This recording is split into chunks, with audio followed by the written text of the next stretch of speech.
Hello and welcome back to The Movies Made Us Do It. Me and Matt are back. How are you, Matt? I am pretty good, sir. How are you? I am well. It's Friday. Sun's out. I'm inside recording a podcast. Yeah. Sun's out. I'm sure when I finish, it will start raining. Yeah, I'm good. How are you? Yeah, cool. Good. When did you first see Planet of the Apes? So, this is one of those ones I saw 1968. very, very little on telly. Yeah.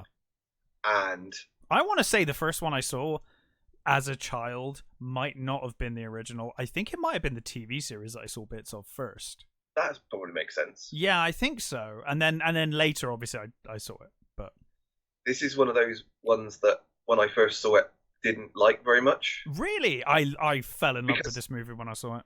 When I was a kid, first of all, the apes don't turn up till 20 minutes in, or actually it's 32 minutes in. Oh wow, And timed so it.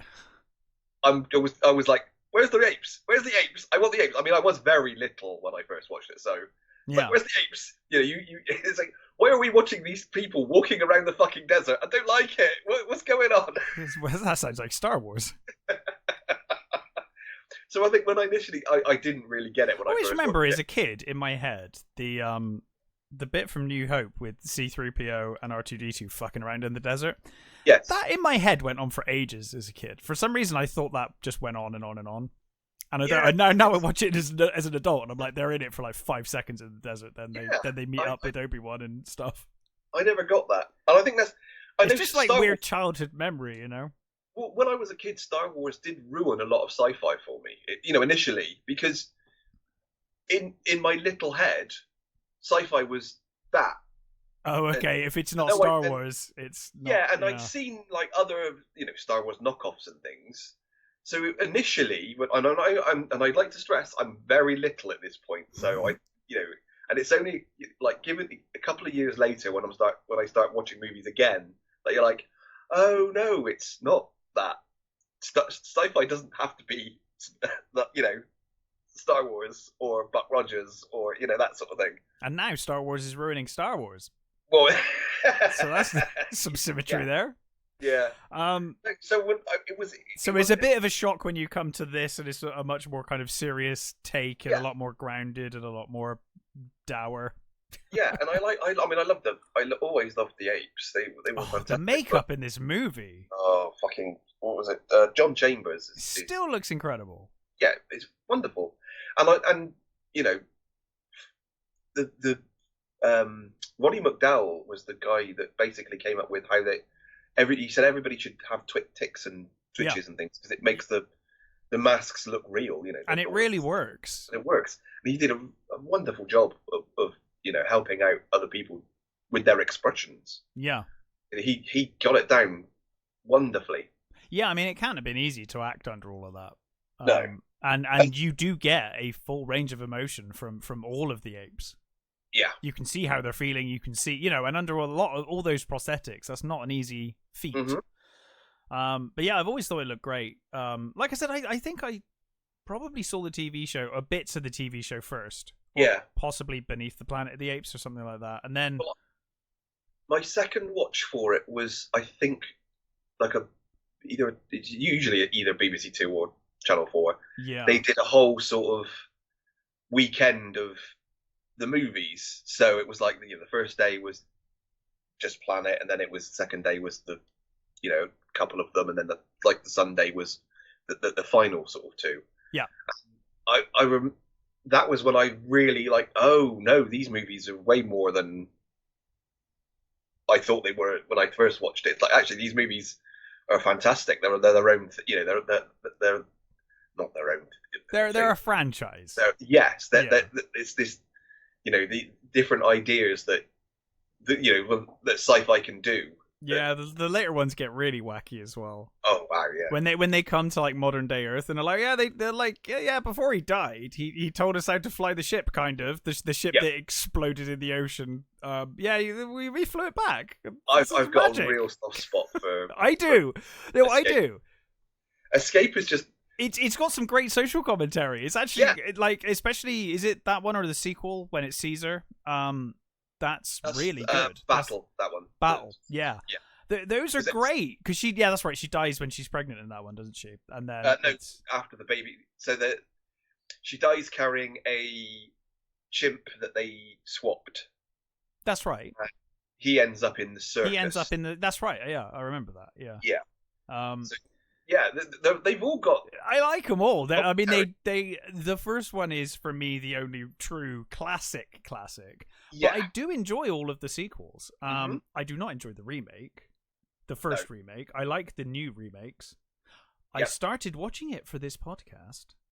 I watched 10 minutes of Tim Burton's Planet of the Apes. But I didn't get round to it, but I was tempted to. I was fully on board with watching it. And then I put it on, and I was like, "Oh yeah, nice misdirect with the chimp in the cockpit rather than a human. Nice, whatever. Bit, it's a bit rough, but cool, whatever." And then we got to Michael. Is it Michael Clark? His fucking ape. He Mark Wahlberg, who I forgot was in that movie.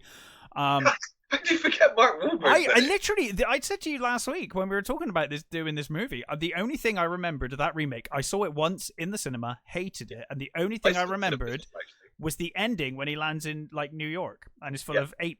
There's like ape cops and stuff. That's the only bit I remembered of the movie. So anyway, I got to the part where he's landed on the planet, and it's all like a wormhole thing in that one. Like Michael Clark comes out, like punches him. And ape or gorilla Clark picks him up, and and Mark Wahlberg grabs him, and he's like, "Get your stinking paws off me, you damn dirty human!" And I was like, "No, fuck off." I was like, "Oh, now I remember." No, I mean Draco Malfoy almost ruined that in the bloody sequels, but in the recent remakes. But weirdly, in its own way, that one is actually more similar to the book. Yeah, I mean, I will say that the makeup in that is amazing. So good. The Tim Burton one, it does look good. The thing about that one itself is all of the apes are fantastic. Yeah, the actors are fine. It's the dialogue is terrible, but Paul Giamatti is fantastic. The orangutan guy. Yeah. He's brilliant. There were some actually pretty good battle scenes from what I remember. I have no real memory of it. Like I said, I only saw it the one time in the cinema, but as soon as I got to that scene, I was like, "This is too bad. I cannot." No. Even though they changed some of the lines, it's sort of thing. I really like remember liking the scene with Charlton Heston and. Oh, you said last week, yeah, the aging ape. Yeah, he's what's his face, Roth. I nearly said Eli Roth then, not Eli Roth. What's his name? Tim Roth. Tim Roth's. I think he's supposed to be Tim Roth's father. I can't quite remember. But he's like dying, and he's telling Tim Roth's character about humanity and how bad they are, and and I can't remember what it is he uses, but he uses a phrase which is slightly different from the original. And I remember liking that scene. I just like the fact that, Charlton Heston looks fantastic as this like really old. Yeah, looks great. Like you said, the makeup, the acting was really. They were doing the best with the material they had. It's just weird that. The setup's all weird as well. I don't know whether this is true, but I did read that Burton filmed 5 endings for it. I think he might have gone with the worst one, unless he picks. I don't know what the other ones were. No, that's it. And I think I don't know whether it's true or not. Speaking of endings, this movie has to be the only movie. It's got to be the worst movie for fucking spoilers. I have never seen a film released with a massive twist in my life that has the massive twist on the front cover of every DVD and Blu-ray. That always used to blow my mind. Like, anytime you'd pick up like a new special edition of Planet of the Apes, there it is right on the cover. You're like, wow. I mean, I know it's an old movie, but still, Yeah, I mean, and the thing is it's another one of those it's a public conscious thing, though, isn't it? It's very much like who doesn't know? Yeah, it's right up there with I Am Your Father, Luke. That's true. Even people that haven't seen those movies. But the DVD for Empire Strikes Back doesn't have Darth Vader with an arrow pointing at his head saying "Dad," does it? Do you know what I mean? Like, I've seen YouTube thumbnails like that. Oh yeah, well, YouTube thumbnails will be YouTube thumbnails. No, well, the thing is, I mean, in the book, from what I've read, is that it starts with two astronauts finding like a log and reading this log. Oh, okay. And it's the astronaut lands on the planet of the apes, and it's an actual planet of the apes. It's not Earth. So they land there. Which is the remake is very much like that, isn't it? Then yes. Yeah, so right. it lands on this planet, and it's an ape planet. It's very 50s from what. So they're all in suits, and they drive, and they've got telly and all that sort of stuff. And right. I think he learns their language. I don't think they speak English. He learns their language in that version. Right. And then he escapes, flies back to Earth, but when he gets to Earth, because of the time, he gets there and he's greeted by gorillas. So the Tim Burton version is definitely closer to the book from my memory of the Tim Burton version. Wow. In that way. In that way, obviously, it's still Yeah, and then basically they decide. Well, Taylor and I think it must be Nova. Well, it's not Taylor and Nova because they're not called that yet. But those Ulysses or something. I think. Anyway, they then decide. Oh, they can't stay there, so they go off and they leave this log for like future people to find. And then at the very end, it is revealed that the two astronauts that find the log are apes, and they laugh at the idea that this log was made by a human. Right. Okay. So that's an elaborate plank. One is closer, yeah, to the book than in some ways than the actual. I mean, because in the Burton one is like like you said, it's like the wormhole and time weirdness. Yeah. And one of the big changes that they wanted to do in this one is that because they wanted it initially, the apes were going to be like they are in the book, and it was going to be like 50s technology and stuff. They decided it was a lot cheaper just to make it bedrock. You sure? So Vasquez rocks are just over there. Let's do it. Yeah. So they made bedrock, and you do vaguely keep expecting Fred Flintstone to turn up. Yeah. But which is cool. Have you seen the test footage?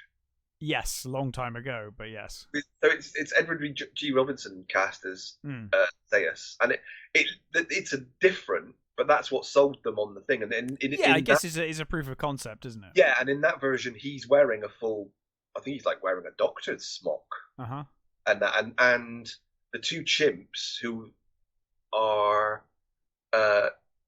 is it Brolin? James Brolin. It's James Brolin, and I think the actress that played Nova. And they did again.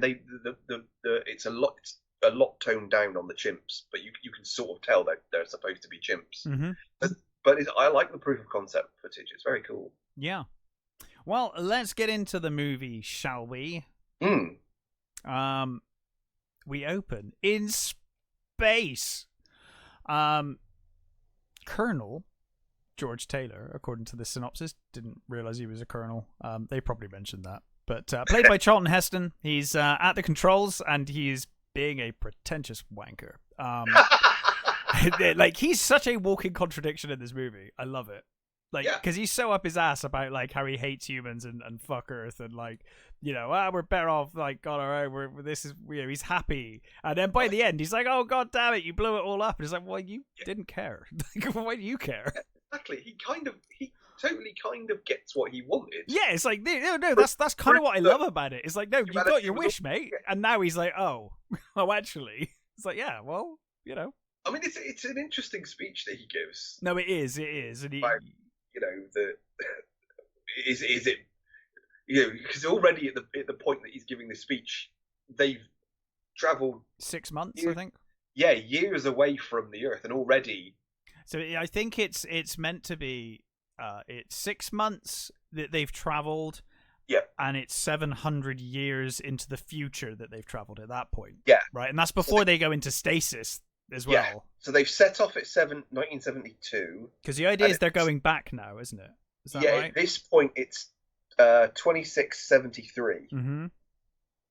So they're going. Yeah, they're going to end up in Orion. Yeah. No, it's somewhere in, what's the place? Oh, the Bellatrix system on Orion, and they're supposed to get there. So they know that they're not coming back.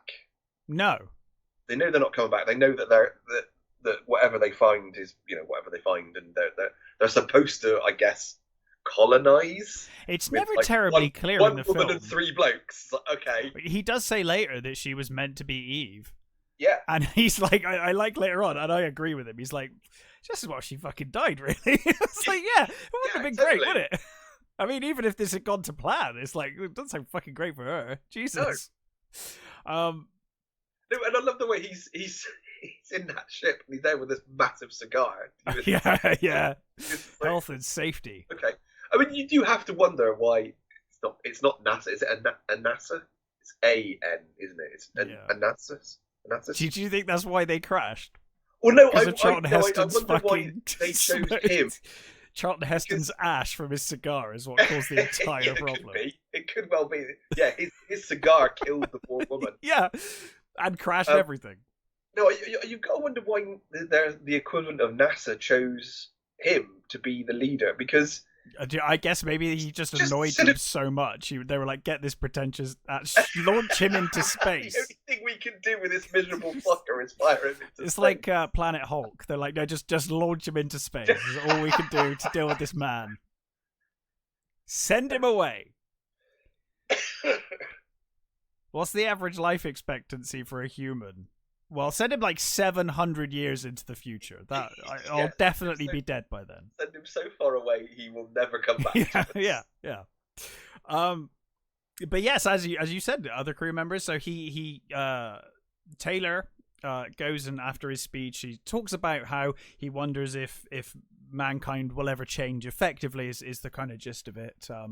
Whether they'll stop warring over resources, and or whether they're just going to stay the same. And he's obviously content to be away from humans. He enters the kind of back of the ship, or a part of the ship where we've got the stasis chamber. And he takes this injection. We see the rest of the crew. And they all pretty much go to sleep. In fact, what's her name? The female, I can't think of her name in the movie. I don't even know if they do give her a name. I can't. She's got a name. Yeah, I cannot remember. But she's already asleep. They don't even talk. She doesn't even have a word to say. No. I mean, in the beginning, he's the only one. Like I said, they're all asleep. So he's but obviously she never wakes up. So there's like never a line. But yeah, he kind of looks on. Stuart, that's right. Yeah, so he looks on at them. He looks on at her for a little bit, and looks around at them, and then he himself obviously ends up going into a stasis chamber. And it kind of goes into red. We get this transition. The ship obviously continues on its voyage, but at some point it has, I guess, unexpectedly encountered a planet, and is subsequently crashing into a lake. This wakes the crew. Apparently, the engine noise. Yeah. So the initial booster noise is the '60s Batmobile. I think it sounds exactly like it. Yep. And the humming of the engine is the Jupiter 2. Oh, I hadn't. Yeah, okay. Jupiter 2. I mean, the rocket. Yes. Yeah, you can hear it. Yeah.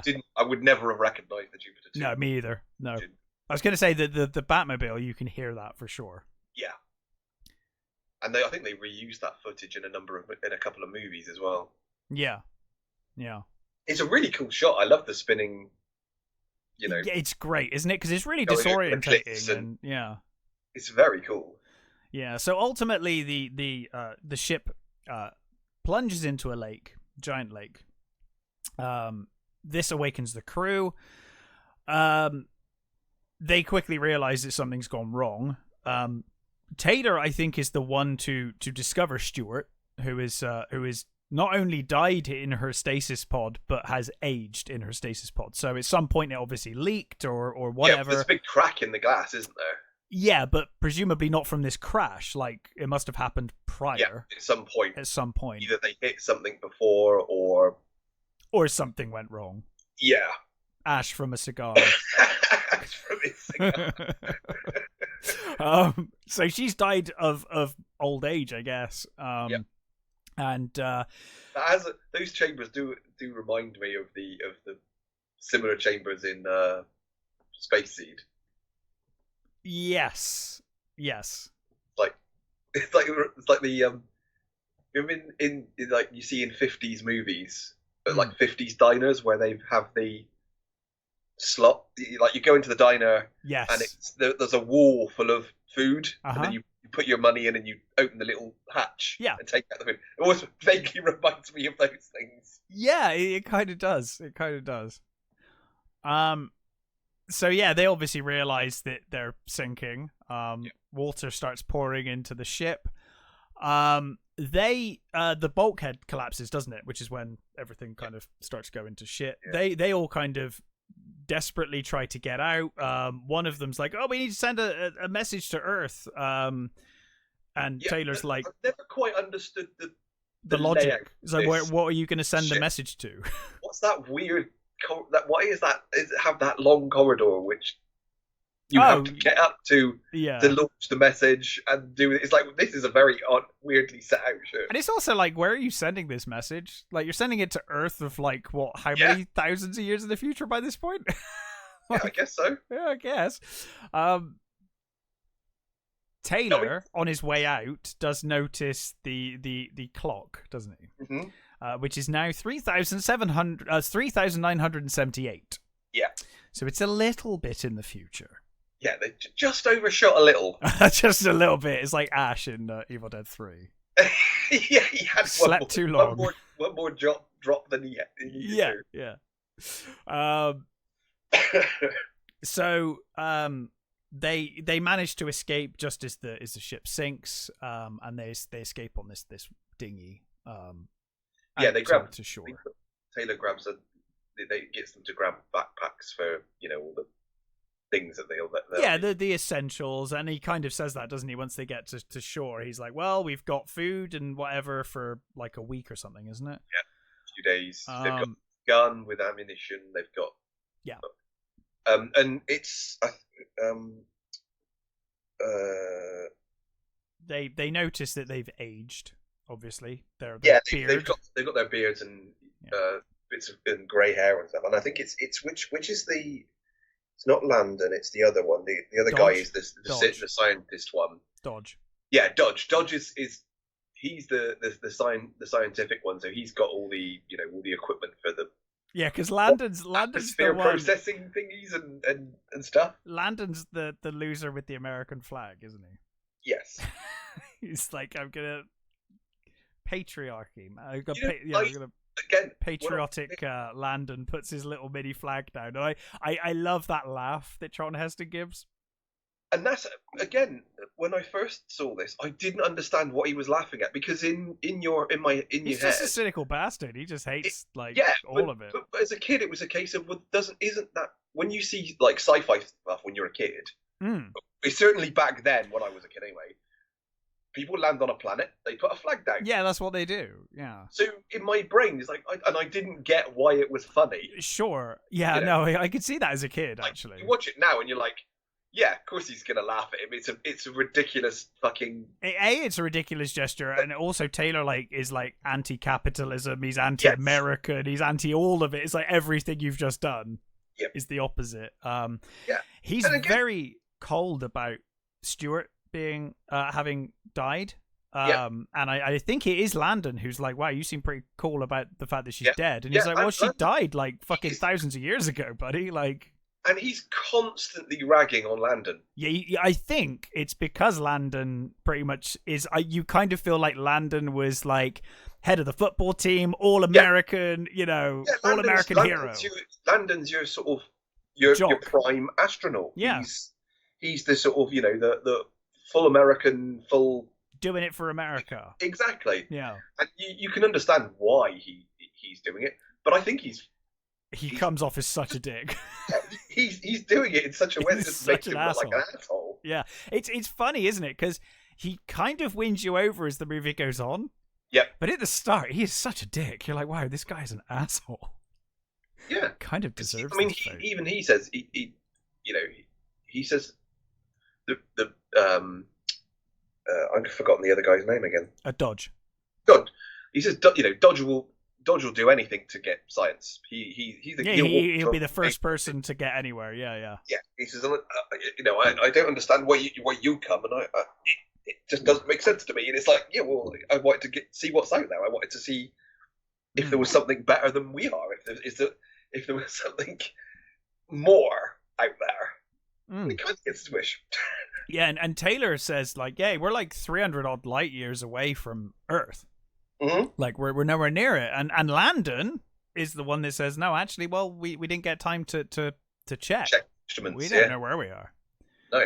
Which is great if you haven't had this completely spoiled by the DVD cover, because you forget this little line here. But it actually sets up the ending quite nicely, where it's like, well, actually, you don't know where we are. You didn't read the tapes. You don't know that we're 300 light years away. Yep. But anyway, yeah, but like we you have to your grown-up logic does have to make you go, well, has something happened to the moon and the stars? Because they're traveling for days. Yeah. They must be traveling at night. Yeah, I think it's just an awkward edit more than anything. You just don't see. Is there something that prevents them from seeing the fact that we're in our star system? Well, it's a fair question. I mean, maybe heavy cloud cover at night, or I guess that's the only thing. Yeah. Even then, because if they see the stars, you would imagine astronauts would know. You'd hope so. There's going to be some shift and change over 2,000 years, but not that much. You would have thought they'd probably figure. Yeah, and unless it's a Space 1999 job and the moon. Yeah, something. The moon's gone. Just left one day. Maybe our orbit's changed a bit. Yeah, I don't know. It's a fair point. I'm gonna give it the benefit of the doubt and just say that was night. It was like a very cloudy night, even though it was a very clear day. It was a cloudy night. But yeah, so they head off after Landon's planted the American flag, and it is the most pathetic tiny little flag as well, which makes it funny. It's like the little flags that you used to get at the seaside. Yeah, exactly. It's like a paper flag you got given at the seaside. Sand castle. Yeah, put it on the top, and it practically is sand everywhere. So anyway, they head off into the desert. They kind of just pick a direction, really. Taylor just says, "We're going that way," and he's like, "Why?" He's like, "No reason." Exactly. Well, why not? What other way are you going to go? Yeah, there's no difference. So they're walking for quite a while. They get the feeling they're being watched as well, don't they? I think they say as they're going, they kind of get that feeling. But eventually, as they walk, they leave the desert and then they start seeing some vegetation. Yeah, and they find a plant, and it's like, hey, if this is here, there must be more. Yeah, and I think it might be Dodge who sees the crosses first. I don't think it's Taylor. No. And he points it out, and they're like, oh, okay, so there is intelligent life on this planet somewhere. Yeah, and just before then, we see at least two people with. Yeah, they're being watched. The rocks, behind them, like following them. Yeah. So they head up towards the crosses, and ultimately they find trees and they see this waterfall. They start hearing the waterfall, don't they? Yeah, so yeah. That must be. And obviously now they know, or they don't know, because this water could be contaminated. It could be terrible for them. But I guess they're just desperate at this point. They've been walking through a desert. But to them, they're like, well, hey, we may well survive this now. There's water. There's running water. We could actually survive this. So they go for a swim. Yeah, they stupidly strip off all their clothes. Yes. And discard all their equipment and all go and have a nice bath. I feel like if I was just come from the desert and it's really arid, I'd be like, the clothes will dry fast enough, man. Yep. again, it's a movie conceit to get them out of their clothes. Yeah, of course it is. Yeah. You know, but your logic brain does go, no, I'm not doing that. I am not getting naked in that water. Fuck knows what's in that water. Yeah, like even on our planet, there's things that'll go places you don't want. Yeah, you do. There are things that swim up your dick. Yeah, and exactly. You don't want that. Don't think I'll be doing that. They do find some footprints, humanoid footprints. But while they are looking at all of that stuff, as you said, someone steals their clothes. And obviously the crew realize this and they give chase. Vegetation is extremely thick though, so they can't quite see it. You can see like everything. Which to be fair, I quite like, because later on that's kind of what Zaius says. It's like they just destroy everything. And it's like, well, actually, based on what we've seen here, they kind of do. Yep. So in any case, they come across a whole tribe. And they're like harvesting, aren't they? So they're obviously living off the land. Grabbing things out of trees and and they do appear to have a little bit of organization. I guess like chimps and gorillas have here. Well, I mean that's it, isn't it? It's effectively a role reversal of they're in the trees. There's a couple of them in the trees pulling down like melons or something and chucking them to other people, and there's I was about to say space melons, but then I was like, no, actually actual melons, I guess, because I guess they are just melons. And I love the way Taylor says, hey, if he says at least they're not biting us. And then he says, hey, if this at least they're not cooking you. I mean, that would have been my first fear. Well, he says about the vegetarians, doesn't he? He says, instead of the vegetarians or something. And then he says, if this is the best they've got, we'll be running this place in like 3 months or something. Yeah, which is funny for someone who's like anti-authoritarian. Yeah, exactly. You think it's like he's such a contradiction, this man. Yeah, he's quickly to like, yep, we're gonna dominate. I'll rule them. Yeah, exactly. He's very self-righteous though, so I guess that probably suits him really. He's like, I'll put me in charge. I'll fix everything. Yep. But anyway, suddenly there's noise, echoes, and the tribe all kind of freeze in fear, and this sound just spooks them like apes or animals. They like spooked, and then they scatter. There is literally an initial thing before the trumpet sort of sounds where they all just stop. Yeah, like they can hear something. They're aware of something. It's just like watching, animals on the the plains or something. And then you hear the tribe, they all leg it. They're gone. Yeah. Obviously, there's just chaos at this point with the tribe. So the crew are just kind of like stuck in the middle of all of this chaos. Yeah. And they've clothed themselves. They've reclothed themselves in the remnants of their suits, basically. Yes, so they got back what they could. Taylor's basically wearing a pair of shorts made from his spacesuit. Yes, pretty much. And I think Dodge is like wearing. It looks like he's got a poncho made from part of it, and they're all wearing bits and pieces of the wrecked garments. Yeah, which again is something of a requirement for the apes not to just find them and be like, that's weird. Like by the time the apes come across the crew, they're dressed oddly but not completely out of if they were in spacesuits, it would be like, what the fuck. But they do, when Zira initially comes in to see Taylor, she does say, which is the one with the weird clothing. Yeah.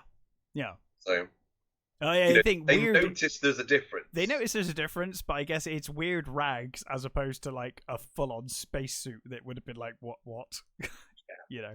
It would have taken it from weird to like, what is even going on?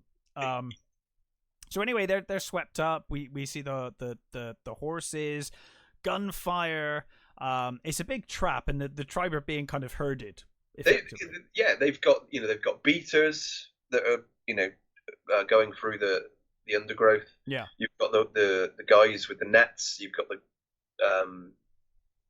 the horseback ones riders, that are yeah. just picking them off. And you've got that great shot. I think it's the first shot of an ape, isn't it? It's the one on horseback. Mm-hmm. I think it's Taylor looks up and he's like, "Oh my god!" Yeah. And it's such a well done, Oh, it's great thing, and I think it's still pretty terrifying. It is terrifying, and I love I love this. Shortly after this, you get that the hunter pose that they do, the goofy oh, look at us. Yeah. The three gorillas. Yeah. Over their kills. Yeah, superb. But anyway, I think Landon's knocked out, right? And Dodge is killed. Dodge is killed. Dodge gets killed, and and Taylor finds his body, and also he runs off. Landon's knocked unconscious. Gets knocked out, I think. Yeah, he's knocked out. I think he gets hit in the head, and then of course Taylor trying to scramble back up this water sort of effect that is near the. Yeah, I think he's heading back towards the waterfall, right? Yeah, he gets sort of cut off. He tries to get back, and he tries to climb this thing, and as he gets up to the top, he gets shot in the throat. Yeah. And as you said, then you get the roundup of. Yeah. And I love that shot. There's the top of, I think it's like sweet corn or something, and you get the top of the corn, and you see somebody with a child. There's a child coming through the sweet corn on someone's shoulder, and yes, as it gets closer and closer, you can just you start seeing that it's a gorilla holding this child on his shoulder, and then they just sort of chucks him in. I think he chucks him in a cage, doesn't he? Yeah, I think they're all caged and whatnot. So yeah, they've all been captured, and I guess most of them get either killed or. I guess most of them are killed or culled, and then a very few of them are taken for study. Yeah, for experimentation, or for exhibits. Yeah. So Taylor is treated for his neck wound. Oh, we should also point out that Taylor has already spotted Nova. Oh yes, yeah, he had his eye on her immediately. Yeah, it's like, ooh, look at that one. That was when he was like, I'm going to rule this place. Exactly. Yeah, it's like, I'm having that one. I need a queen. And I do like the way that when he's thrown into the back of the cage, all of the other humans are away from they know that he's other. Yeah, they're like, you're not right. He's not with us, you know. So they're all sort of stood back from him. Mm-hmm. And you see, Nova's one of the ones in the cell with him in the cart. Yeah. So I think at this point we are introduced to Zira, who is a chimpanzee. She's a scientist, and she basically wants to study Taylor. She's got this. Well, they have this theory, don't they? Which we'll get to in a bit. But the idea with her is she wants to understand the brain, basically. Yes. And the simian brain. She wants to understand the simian brain, and she believes that there are similarities between simians and humans. That if she, just like we do with apes, it's a case of, well, their brains are similar enough to us, so if things work for them, then they must work for us. Yeah, and we come to realize later that also Cornelius believes that apes came from a descendant, and that descendant may have been ruled over by a humanoid race, like humans or something, like ancient aliens kind of. He's like the mad conspiracy theorist. Yeah, which completely goes against their laws. They have they have they have the forbidden zone, as we'll get to in a bit. We find out later from Dr. Zeus that they have these scriptures, they have this law, they have this lawgiver that gave them all this the information they have, and that humans are nothing to do with that. There's no possibility that anything came before us. No, yeah. So Taylor wakes up and discovers he's in a cage. No, he wakes up on the table. Well, that's during the treatment, though, isn't it? They cure they treat him, and then he wakes up in the cage.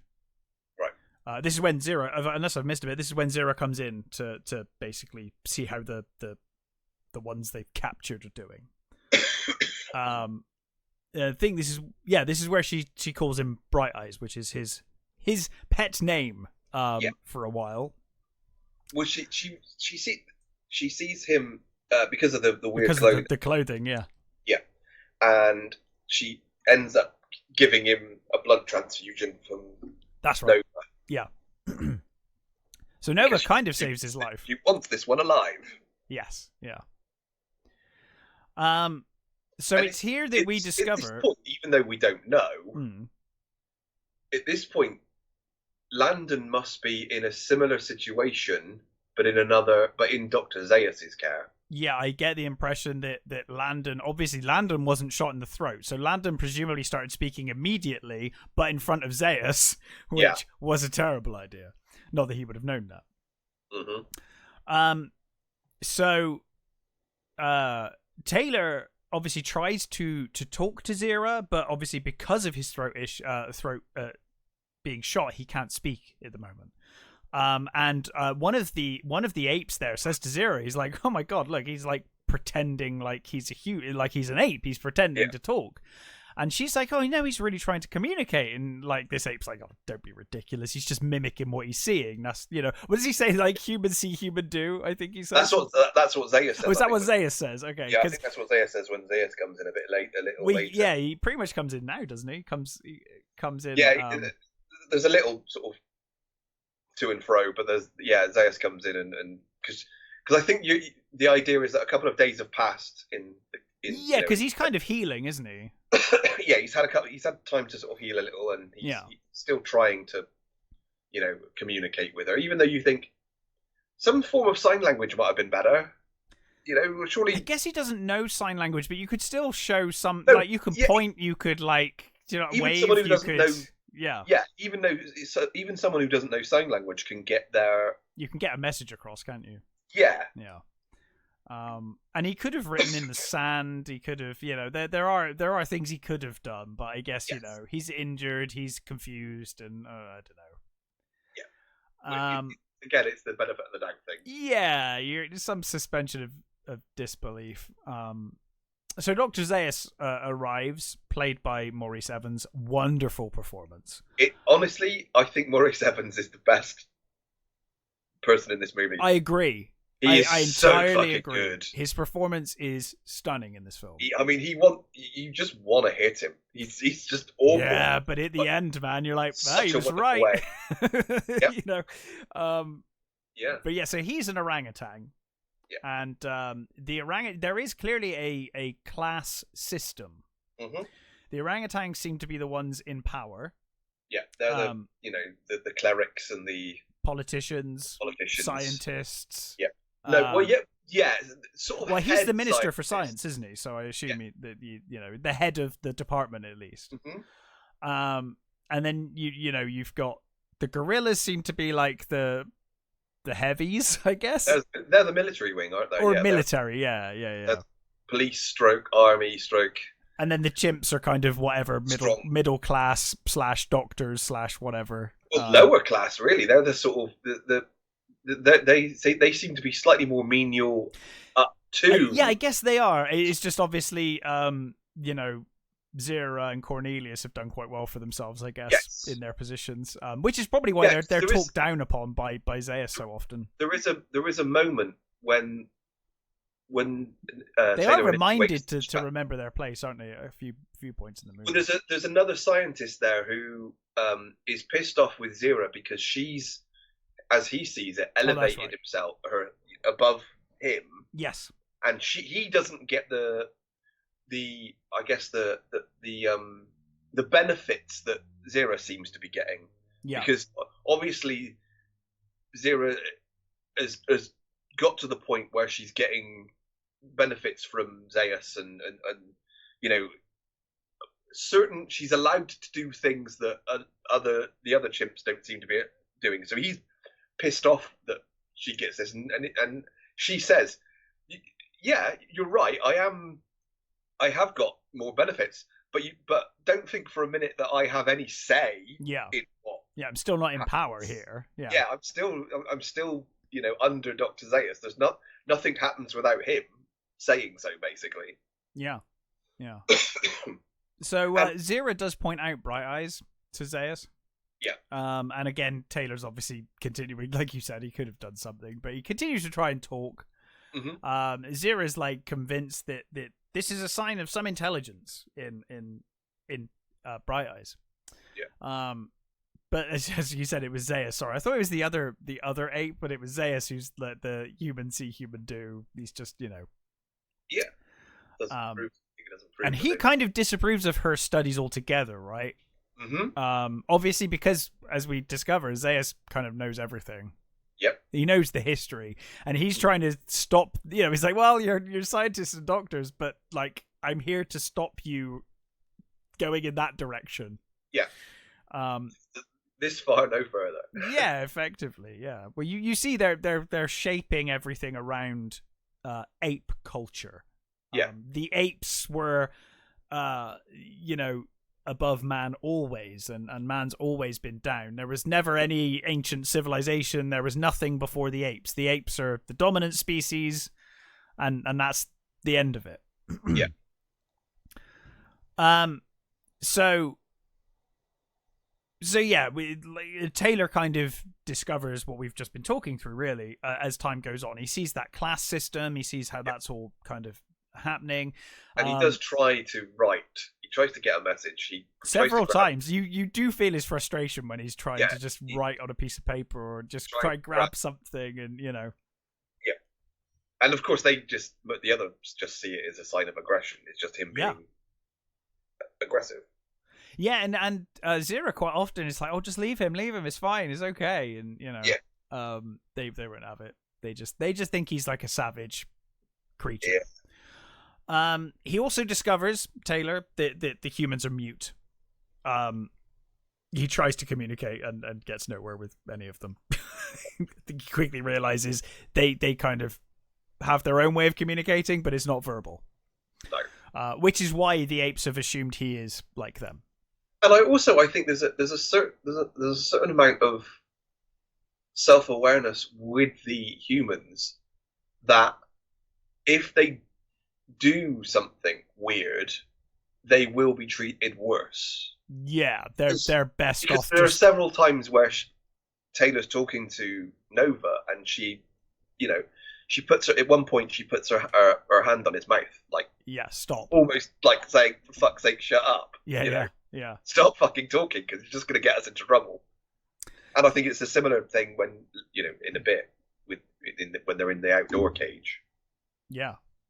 So Taylor immediately had his eye on Nova, and it seems that Zira feels the same way. Because ultimately Taylor gets given Nova effectively. They're put in the same cage. She's hoping that they will mate because she thinks that Bright Eyes has a level of intelligence that the other humans don't have.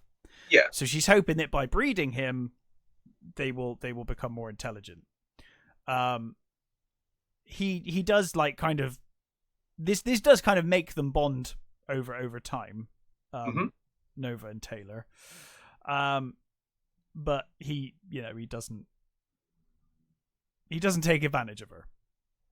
Well, see, now this stops is somewhat short. I think there is I don't know whether it's true or not, but I think there was a scene written.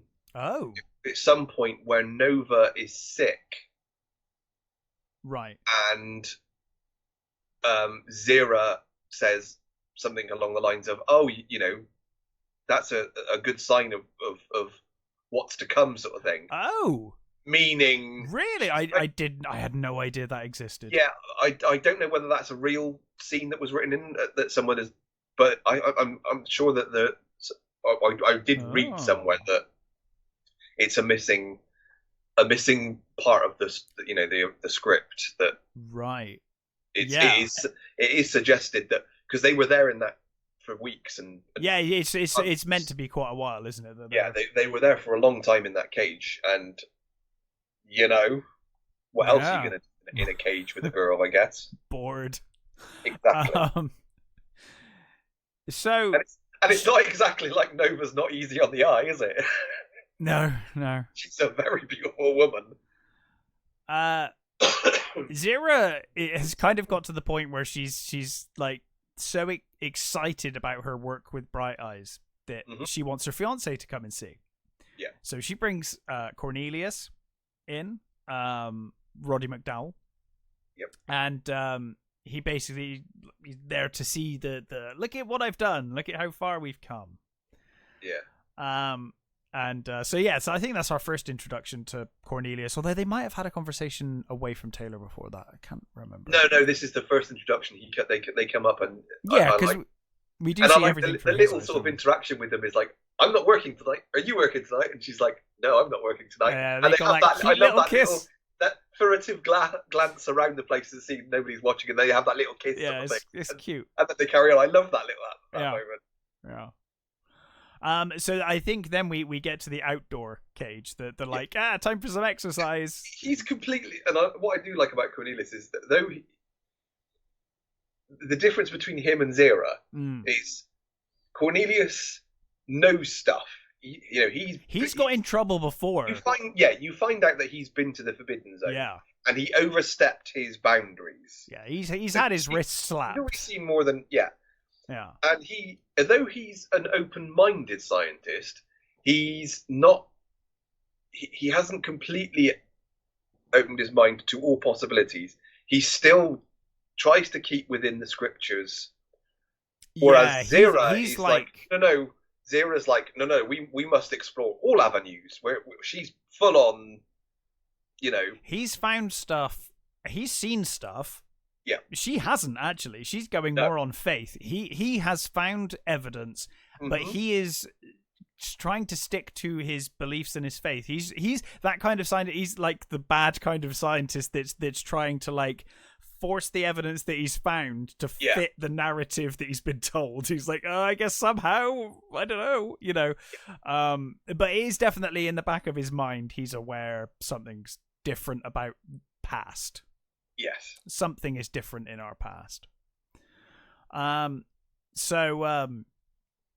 Zeus meets with Cornelius while they're in the cage, and they have the conversation. Cornelius is an archaeologist, and he wants to go back to the Forbidden Zone, which is... So, that's the desert where Taylor and the crew came from. Yes. They have never gone beyond the Forbidden Zone. No. They don't know what is beyond the Forbidden Zone. Nope. So you've basically got wherever they live, the ape kingdom. Yeah. Then a vast Forbidden Zone, and then they don't know what's beyond that.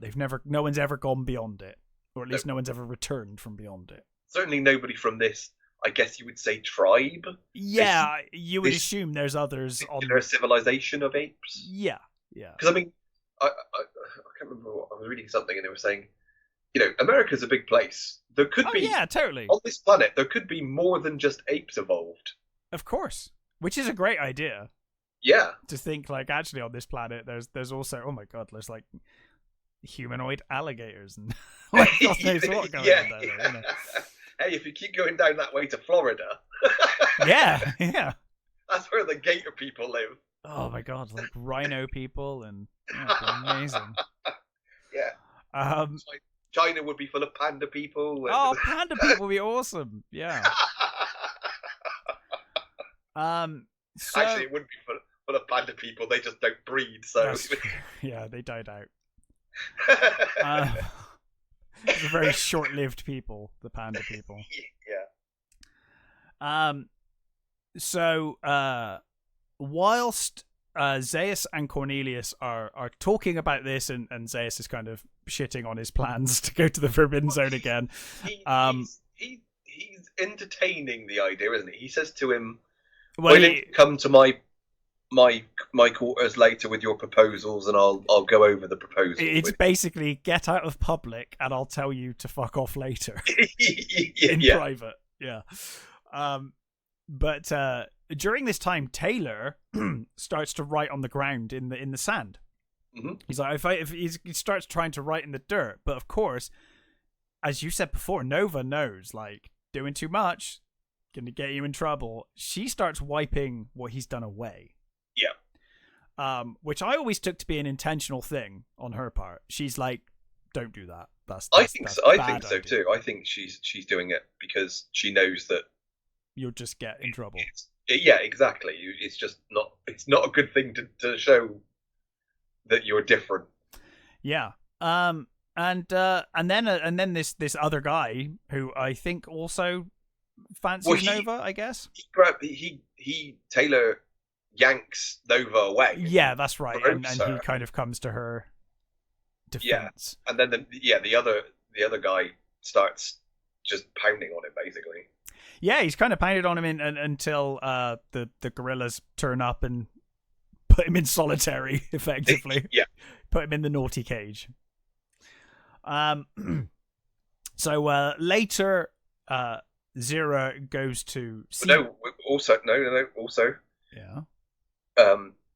Zeus, as he walks away, saying, he basically says, oh no, there's I think, Zira's still convinced that he's more in. Yeah. Dr. Zeus is like, no, it's just an animal, and as they're walking away, and the gorillas are just sort of like, chuckling that they're just just animals. Zeus does look back, and he sees that not all of the word was scrubbed out. Oh, you're right. Yes, he notices. There are a few letters still visible, and he puts his cane in to the cage and just destroys it. Drags it through the letters so that you can read them. Yeah.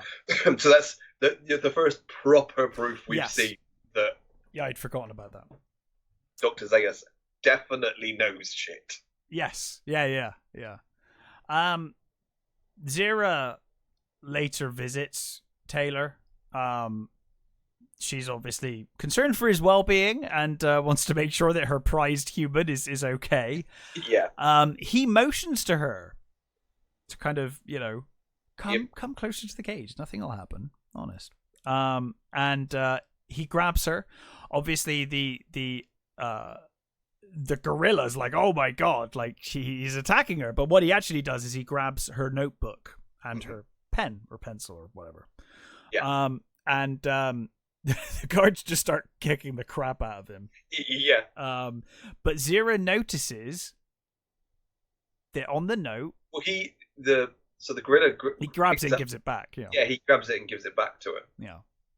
And he notices that on the note it says, "My name is Taylor." And she can't believe.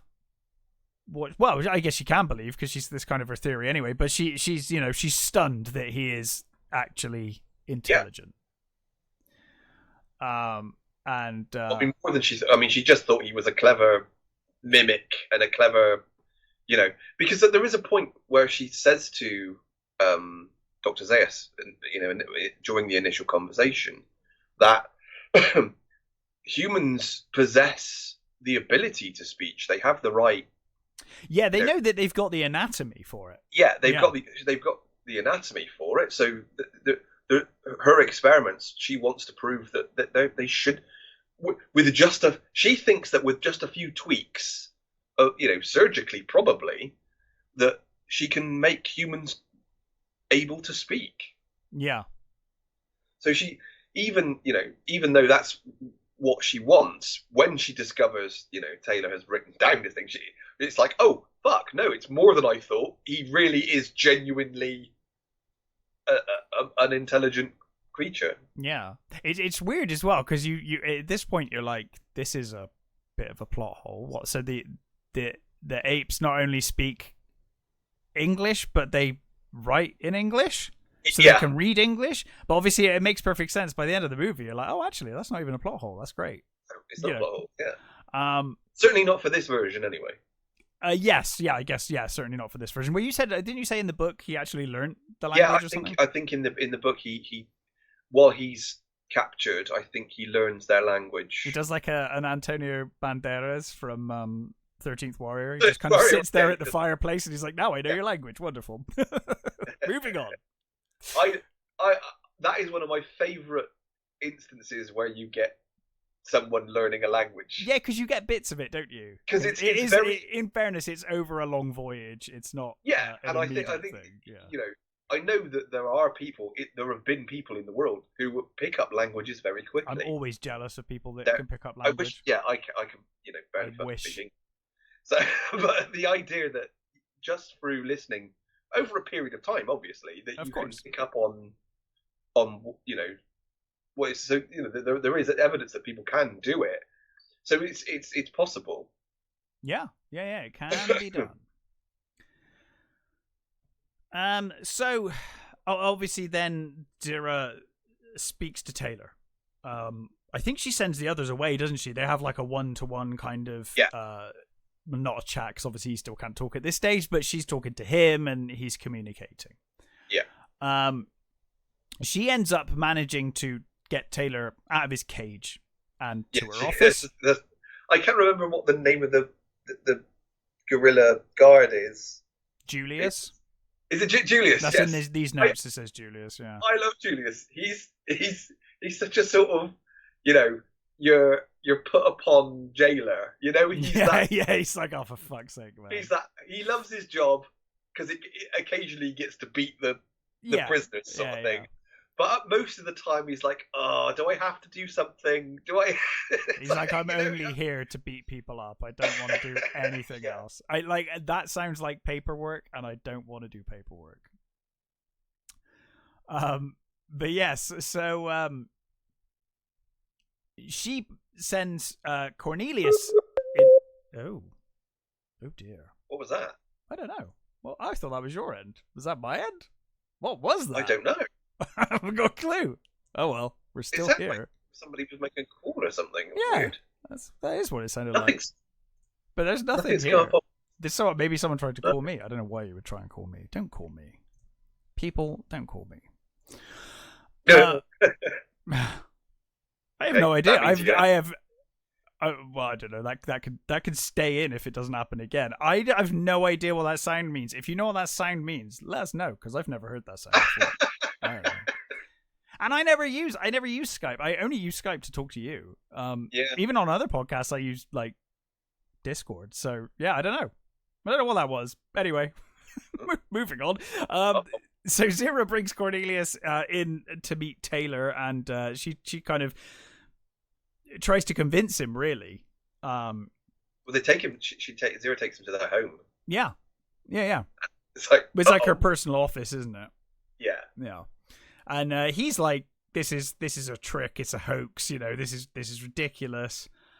And obviously his story, given the level that this ape civilization is at, this story is ridiculous, right? Yeah. From their perspective, because it's not just like, oh, I'm an intelligent human. It's oh, I'm a human from another planet, a distant planet, and I traveled through time and space and I crashed in a lake in this forbidden zone where no one ever goes. And it's like, this is too much. And even Cornelius is like, really? Like, this is crazy. Of course, Taylor points out on the map where he came from. Yeah. And he makes the story, tells the whole story. Obviously, he can't speak at this point, so he's all kind of mimicry. And I love things like Zira's like, how he flew there. Flight's a scientific impossibility. Oh, yeah. With the paper airplane. Yeah. I'm quite bad paper airplane, I might add. That is not great, a very good paper airplane. It barely makes it across the room. Yeah, I feel like if I was Cornelius and he did that with me, I'd be like, yeah, see, doesn't fly. Yeah. It's terrible. And I like. You need to do the bit we used to do in school when you make the little wings on the end, right? That's what you need to do. Yeah, totally. It's a schoolboy error. And you need to double fold over the nose. Yeah. So that it gives weight to it. Yeah. You got to balance that out, Taylor. So anyway, So Zira, because she is the more open-minded scientist. She's like saying that the scriptures are brought up, and she's like, Cornelius says, well, if this is true, then this puts it, the scriptures into doubt. And Zira's immediately like, yeah, of course it does. Yeah, that's, we can do that. This completely chokes those out of the window. And I love Cornelius's little chuckling as, oh, no. I am not getting into that one. I am not going down that route. He's like, I have been in trouble before. I'm not. There's no goddamn way. Yeah. But Cornelius is, I feel like Cornelius is like equal parts disturbed and super curious that he says he came from the Forbidden Zone. Yeah. Because that's obviously his passion lies in the Forbidden Zone too. Exactly. So he's like, oh, this is all wrong and this is going to get me in so much trouble. But there's definitely a part of Cornelius that's like, oh God, I'm kind of on board even though I shouldn't be. Yep. But yeah, so Zira does explain to Taylor Cornelius's theory, doesn't she? She says like, hey, like Taylor's got this theory. The apes evolved from a lower form of life, and the apes once used to be like humans are. And he once found these artifacts to an ancient civilization whilst exploring the Forbidden Zone. And what they found there is it like predates our current society. It's like ancient society. Predates the lawgiver, I think is this. Yeah. That's basically when Zaius turns up and everyone shuts up. Yeah, when they're rudely interrupted by Zaius and the gorillas. Yeah. And he's like, "Why is this animal in your office? Like, what are you doing?" And of course, Taylor's very quickly sent back to the compound. On his way, later. I think he's. We see Zaius saying that he's gonna basically get him castrated. Yeah, the Geldim, yeah. But Zaius also picks up the plane. Oh, that's right, and he screws it up. Like, what's this? And Zira's like, it's a child's toy. Nothing else, just a child's toy. It floats. And it floats, and it's like, and he's like, no, it doesn't, and he just not anymore. Yeah, completely scrunches it up, and it's like, nope, nonsense. I mean, it barely floated before. Didn't happen. So yeah, Taylor learns that he's to be castrated. I think two of the guards are like, if only you knew what was going to happen to you. If only you knew what they're going to do to you. Like, he fucking knows what they're going to do to you, buddy. Yeah. And then, of course, like he takes the guard out and makes his first escape. And we get to see a bit of ape society here as he runs, because he's obviously hiding from everyone and whatnot. We see a funeral for for a gorilla, yeah. For a gorilla. He was a warrior. Yeah. He once said to me, I never met an ape I didn't like. Yeah. Which based on the film and what it presents to us of gorillas, I don't believe that from a gorilla. No. Do you know what I mean? Like, I don't buy it. I'm sorry. No, absolutely not. It's the kind of thing you say at a funeral where you're like, oh, they were lovely. They never did anything wrong ever. Now that they're dead, they were wonderful. But he ultimately by a child and cool. Oh yeah. Oh, look a man, a human. Like, oh my God. It causes kind of chaos, but he does end up in the exhibition, doesn't he? Briefly, he goes into the museum. And this is one of the first bits that really stayed with me as a kid. It's a horrifying scene when he finds Dodge. Dodge, yeah, with the eyes. Yeah, it's the eyes, isn't it? It's the poor Dodge has got those like yellowy eyes that just stare out at you because he's looking like almost directly at you. Yeah. And yeah, it's kind of clear he's probably been stuffed and chucked on exhibit. In one of the exhibits, you got the exhibits of human life as them eating and them hitting each other with sticks and them around a fire and stuff like that. So you get like, very primitive, almost basically like caveman stuff, isn't it? Really, is what the exhibit is. They do have some weird exhibits. There's a big clawed thing. I wonder what the fuck that is. I kind of just want to walk around these exhibits. I'm like, what is all of this? I kind of need to know. Ultimately, he ends up back in the market. And he ends up ultimately surrounded by, there's so many bloody apes, he was never going to escape. Again, you get some wonderfully directed shots. Yeah, really good. Of him running up and down like the stairs and stuff, and the camera's following him, and the disorientated camera sort of, following him around is really bloody cool. Yeah. What's his name? The director is Franklin J. Schaffner. He's a really bloody good director. Yeah, fantastic. I think the direction of this movie is flawless. Oh, by the way, we still haven't mentioned, I really love the score to this movie. Oh, the score. It's that really cool. Weird sort of jangling sort of what noise is that? I don't know, but it fits so well. It does such a good job of ramping up the tension. Yeah. Especially during the chase scene, this chase scene and during the hunt. The sort of the noise of the trumpet mixed in with these weird sort of metallic sounds and these sort of like striking, almost tribal drumming as well going on there. Yeah, it's wonderful. It's a great soundtrack. It's really cool. It fits the movie so well. Mm-hmm. And elevates any scene it's in, I think. Yeah. It's another. I mean, it's Jerry Goldsmith, isn't it? So, yeah, of course. So I don't know whether it's true or not, but there is a rumor that he wore a gorilla mask while he was making the soundtrack to put his head in the gorilla's sort of in an ape's position.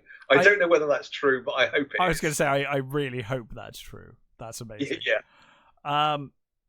Ultimately, Taylor ends up netted. At this point, he's got nowhere to go. He's surrounded. There's like a city full of apes. And they're just throwing food at him and stones and they net him and they pull him up in this net. What I like about so Charlton Heston spends most of this movie either naked or semi-naked in some form or another. Yeah. Apparently he had flu for most of the shots, so he was ill as well. And he said he was so beaten and bruised making this movie, and he said, even rubber rocks hurt when they're especially when you got flu. Wearing anything, and you got flu.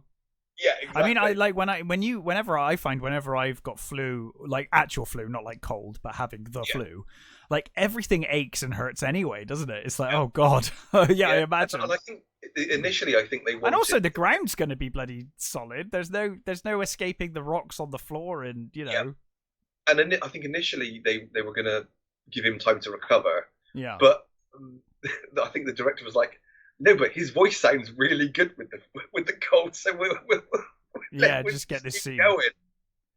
Yeah. So ultimately he finally yells, "Take your stinking paws off me, you damn dirty apes!" A cringe as fuck line that, delivered by most actors, I don't think would work, but it works so goddamn well here. I think it's a fantastic line. I think the only reason it's cringe is because it's been parodied so much. Well, I don't know. Even in films, the context of the movie, it's perfect. Even in films that aren't parodying it, every remake has tried to do this line, and it's fucking awful. Yeah. Every time. Yeah, but I think that's diminishing the initial impact. I think.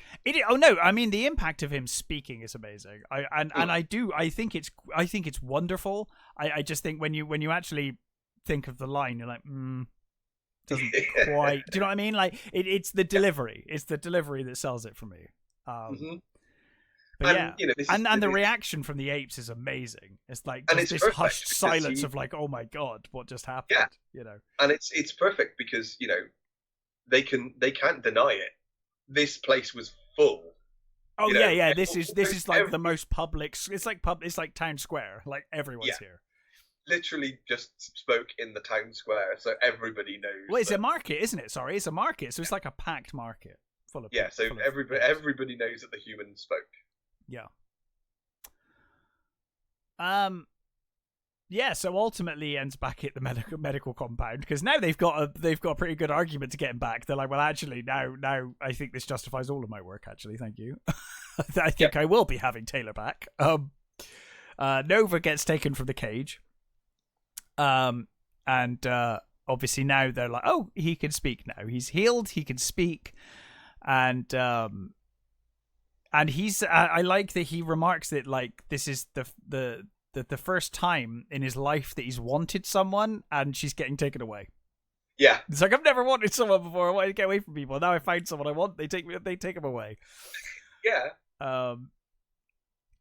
But yeah, he proves how fucking human he is. That yeah, that's the thing. Like under all of it, to get away from it all, and now, he kind of did, and now he wants actually company. He wants to be a normal person. That's kind of what I love about this film. Like, because he's not a likable character at first, but you realize that under all of it, he does need that human companionship, and he does need some kind of human society. Like he thought he didn't, and he went out of his way to get away from it. But I guess in the back of his mind, he was probably thinking like, well, I leave all of that behind, but I will have these 3 other people with me. Yeah. I will have some, just not many. But obviously now he finds himself without anyone. I'll spend the entire time just ragging on Landon. Yeah, ragging on Landon and sleeping with Stuart. That was his game plan, I guess. Yeah, just like I'm just going. It's like Rimmer in Red Dwarf, where he's just been brought along just to wind up Lister. It's like we're just bringing him along just to piss off Landon every day for the rest of his life. But yes, so he kind of talks about the world he's left behind, and he talks about Stuart having passed away, and that it's probably good that she didn't live to see this, and he kind of thinks about his life, the life he left behind, the life he gave up, and ultimately there's some regret now, in the position he finds himself in. But you got to think, this is after presumably weeks, maybe months of this kind of treatment. Because I imagine your throat's not going to heal very quickly. This must have been quite a period of time. Yeah. And there is a line where he says, at one point they come in and he's like, "Hey, it's been weeks since I've seen you. What's happened?" Yeah. Yeah.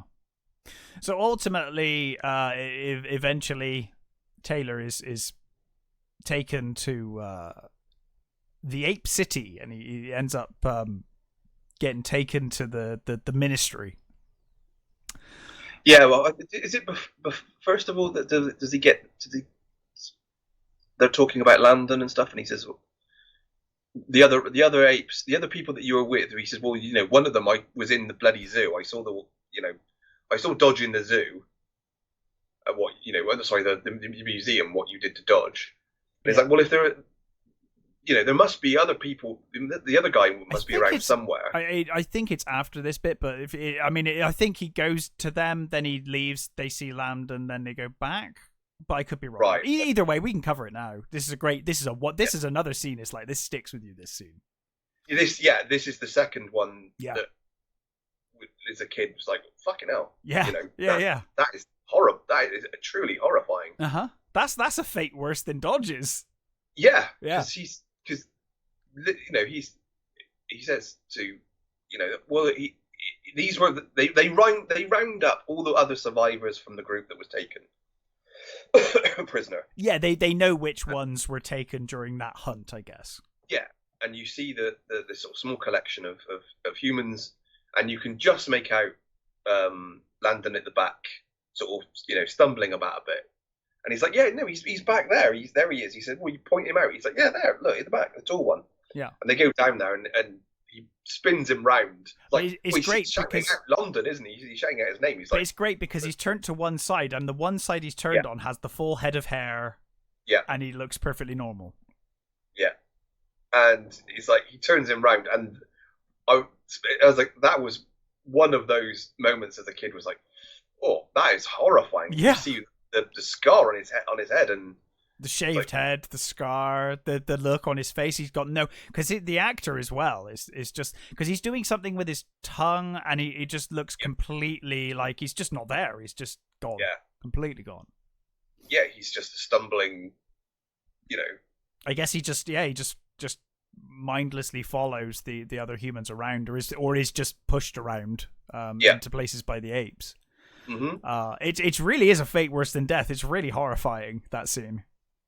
Yeah, and Taylor's like, you did it to him. You cut out his brain, and yeah, because he goes for Zeus, doesn't he? He starts running up the steps. Zeus is like, no. When we found him, he had a brain injury, and we fixed him. He's fine. Which is kind of, from Zeus's perspective, might be true, because he did get knocked out.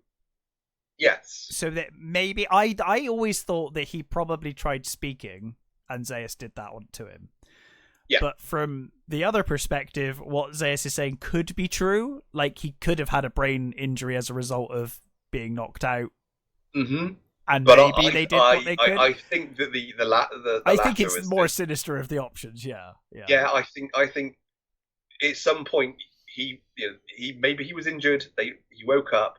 He spoke, and Zeus clearly was the one that found out and did it as quickly as possible so that nobody else could see, the evidence that a human was speaking. Yeah. And yeah, that spin around is like, oh. Yeah, it sticks with you for sure. So in any case, yeah, he's taken to the ministry, and he's basically told. It kind of goes before this board, doesn't he, of orangutans, and he's told that he has no human rights. Ape rights. Sorry, yeah, fucking hell. Yes. Yes. He has no simian rights. No simian rights. And that the first article of faith says that only apes should study apes, and that's that's that. And then we get this scene with fucking Zeus being such an asshole, where he's like, I can prove that he's a mindless human, and he's like, tell me of all of these articles that you've never read. And he's like, well, I don't know these articles. I've never read them. He's like, see, proof, he's an idiot. I don't know your culture. Yeah. Like, there you go. See, he's a fucking idiot. Case closed. Yeah. And I think this is it. I mean, the time we are doing this in right now, there is there seems to be an overarching thing of people trying to shove race into their explanations for all movies and all books and all things. Oh yeah, and I mean it's like front and center. Truly, this is a true. This is actually about that. This is. Yeah, it is. Yeah, well, that's this is the core theme of the movie. Yeah, exactly. And it's wonderful. It's done wonderfully. Yeah, it is. I think it's one of the best in interpretations of the civil rights movement and race, class as well. Class. There's a lot of commentary going on. Yeah, it's one of the best, uses of that and certainly one of the best science fiction uses of yes. Truly showing what it is to be dehumanized and what it is to just to be thought of as lesser, and also the religious element. I mean, there is like this at the time this was written. The evangelical movement was huge in America in the late 60s. And the idea of humans being evolved from apes and that was completely blasphemous to the religious right, as it were. Yeah, it still is, but it's at the time it was more widely accepted, I guess. Certainly in the South, I think. Yeah. Zeus basically comes up like I don't know. He pulls this right out of his ass, but he's like, "Oh, Zira, operated on Taylor's throat after his injury, and she's programmed him so that he gives the appearance of speech, but he can't actually, it's all smoke and mirrors. Yeah. Is basically now it's Zira's fault. And I love the sort of the main judge guy. He's constantly like, right, okay, start speaking. No, stop speaking. Stop it. No.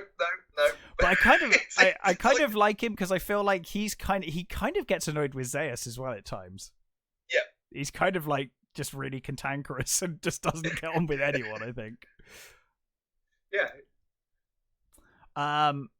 It's explained that humans have no souls. Mm-hmm. There is no spark of soul in a human. That's right, yeah. So is him like that? That's kind of there again. It goes back to that faith argument, as you said, and the argument is that he can't have true intelligence without a soul, and you don't have a soul. It's known widely. The scriptures say humans have no souls.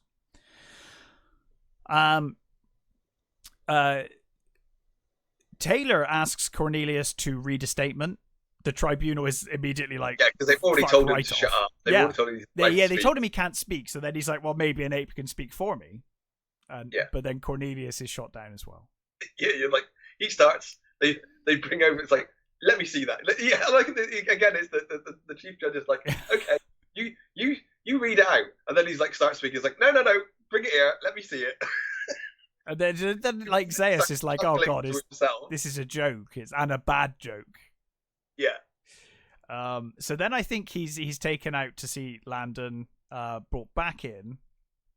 And you do get that moment when it's all going to the shit, and the you get the monkeys, the three monkeys, the see no evil, hear no evil scene, which is kind of cheesy, but works. It does work. Yeah, it works. Of what's going on. I think it works. And apparently was completely ad-libbed on the day of shooting, and they didn't plan to do that.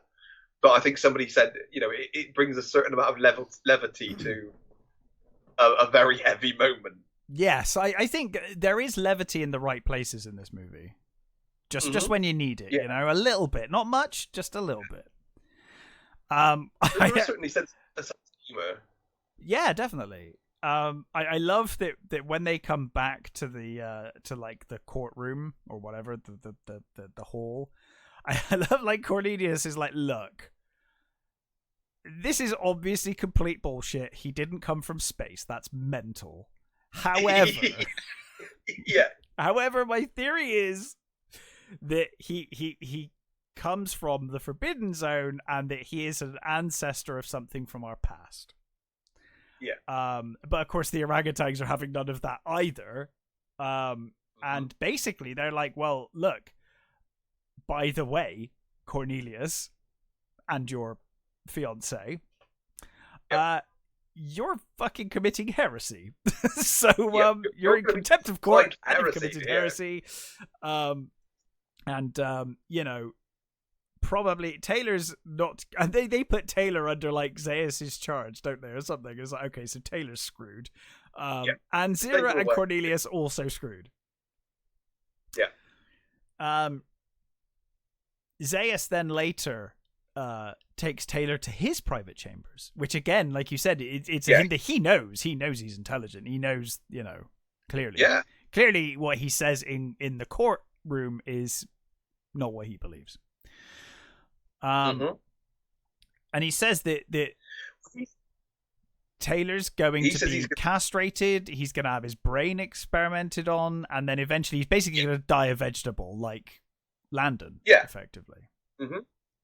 But he does say, and I think from Zaius' point, I think he doesn't really believe the astronaut thing, but he thinks that there's a human civilization beyond the Forbidden Zone, beyond the Forbidden Zone. He thinks that Taylor's come to stir up trouble from this thing, and he wants him to confess that he's from, outside, from beyond the Forbidden Zone. He wants to prove that there are others like him. He wants to know their numbers and where they are, and exactly, yeah. He basically says, I promise I won't horribly operate on you and murder you if you tell me where your people are honest. Yeah. I promise. But Taylor obviously is like, no, I am from a distant planet where humans dominated and apes were beneath us. Zeus then says, look, you know, a New Landon could talk. And, you know, I'm trying to keep this knowledge from the public. And basically he says, I'm going to give you 6 hours to make your confession. I'm going to give you 6 hours to escape. Yeah. And, you know, Taylor's like, what are you afraid of, Doctor? You've been afraid of me ever since I turned up. You've been afraid of things. You know, you're keeping things to yourself. What is it you are exactly afraid of? Mm. And he just sits and does not reply. No, and there's moments, and there's a great moment later when Zeus is like, careful what you fucking wish for, mate.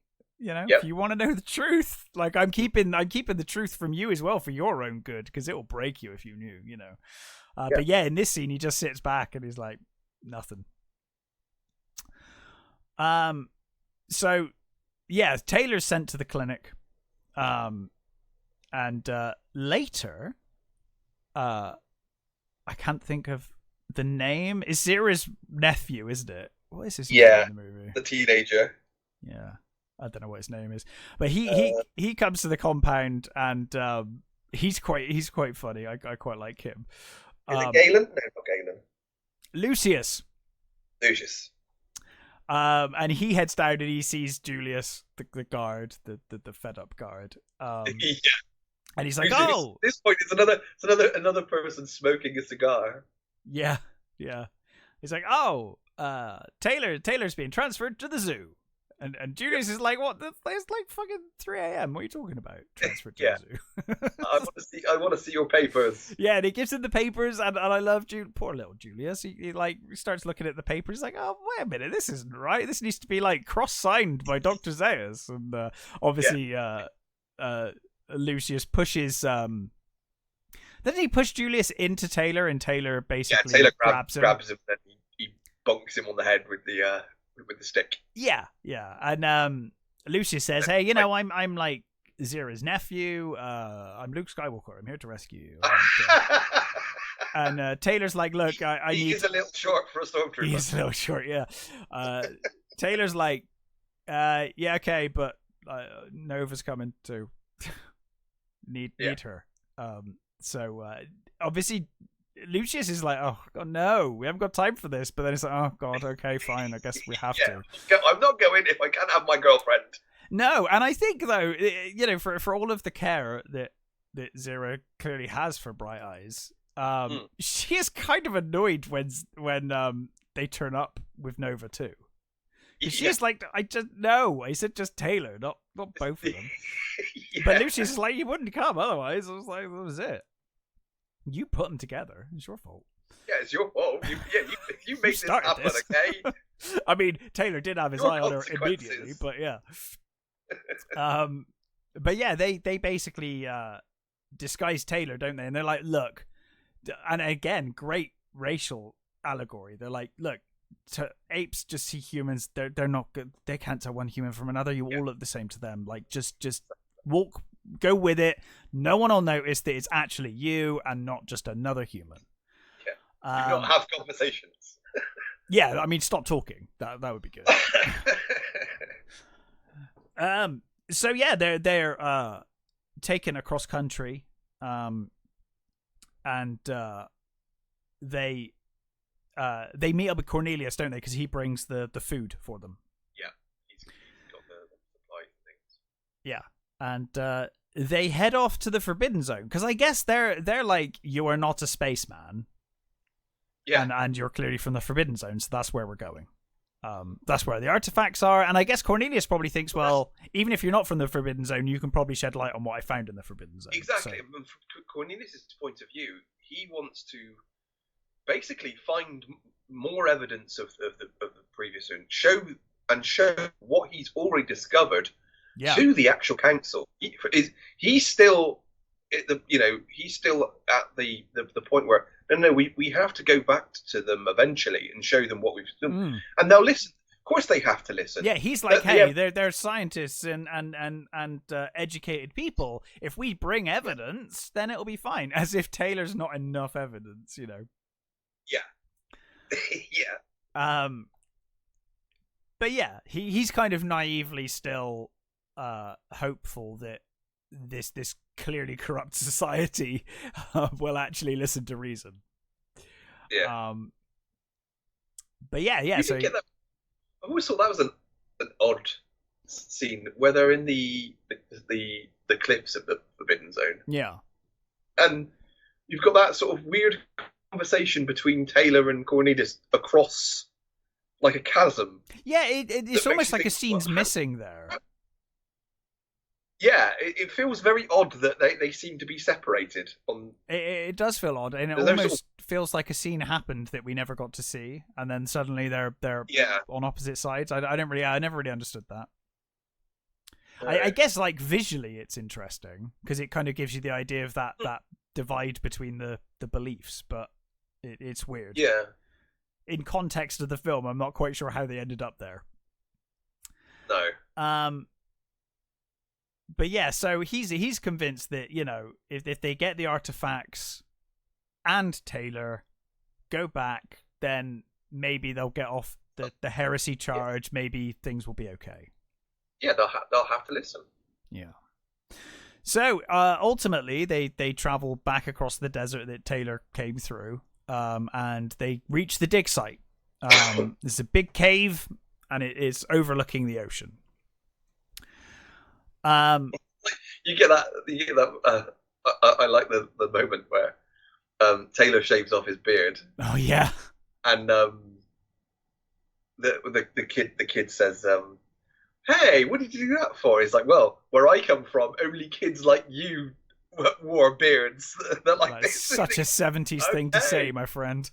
Hippie reference there. Well, although these days a lot of kids do have like really big beards, so I guess it's back. It's come back around now. Well, this is true. Yeah. Everything goes in cycles. Yeah, but even adults wear beards now. That's like... true. Everyone does beards now. And I like the Cornelius looks at him and says, "Makes you look less intelligent." I only grew a beard to get served in pubs.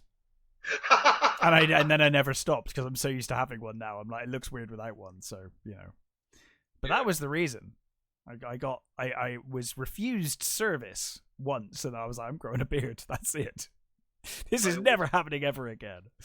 I always wanted the sort of Errol Flynn tash. Oh yeah, that you could totally pull that off. Just not. Unfortunately, it doesn't work in modern context, sadly. But then I kind of wanted to have. You know, I had the Riker beard for a while. Yeah. Because I've always liked the Riker beard. Who doesn't have a good Riker case of beard? I just like beards, and yeah, you know, I'm kind of looking like a Star Trek villain, like a mirror universe.